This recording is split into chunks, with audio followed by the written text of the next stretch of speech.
तर भिवंडी शहरातील एसटी डेपोची अवस्था दिवसेंदिवस अधिकच गंभीर होत चालली आहे। 1972 मध्ये भिवंडीतील या एसटी डेपोचं उद्घाटन झालं होतं।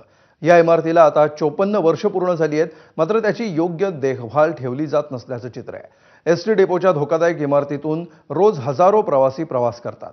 इमारतीचा स्लॅब कोसळणं, पुलाला तडे आणि लोखंडी साळ्याही उघड्या पडल्याचं समोर आलंय।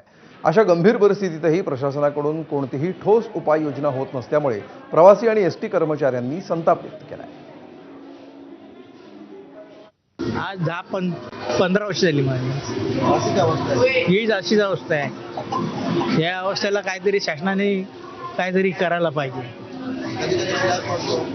स्लॅब पडतो त्या दिवशी डोक्यावर पडला एकाच्या, कसं करायचं सांगा ना, कसं राहायचं इथं। इमारतीची तर हालत एवढी हालाकीची आहे, जसं म्हातारपणी 60 वर्षाचा म्हातारा झाला की त्याला काय काठीची गरज आहे, तर या पद्धतीने एक थोडंसं डिकेज डागडूग करतात आणि वरवर दाखवतात, परंतु आतून ती पूर्ण कोसळलेली आहे, तिच्यात जीव नाही अशी बिल्डिंगची अवस्था आहे। लेडीजसाठी खूप प्रॉब्लेम्स होतात वॉशरूमसाठी। इथे जे काम करणारे स्टाफ आहे त्यांच्यासाठी रेस्टरूम सुद्धा चांगला नाही, सगळी बिल्डिंग खराब झालेली आहे आणि बिल्डिंग पडायला आलेली आहे। सगळीकडे बघा तुम्ही, सगळीकडे स्लॅब कोसळलेले, हे कधीही पडू शकतं।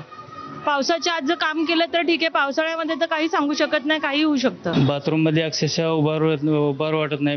बाथरूम मध्ये दुर्गंधी एवढी आहे की 1 मिनिट सुद्धा उभा राहायची आपली ताकद नाही। तिथं जाऊन आलो तर तिथं बसण्याची सुद्धा आम्हाला भीती वाटते आणि स्लॅबच्या सळ्या दिसतात आणि पडण्याचे आमचे जखमी सुद्धा झाल्यात। काही चालक वाहक जखमी सुद्धा झालेले आहेत स्लॅब पडून, आणि प्रवासी सुद्धा जखमी झालेले आहेत।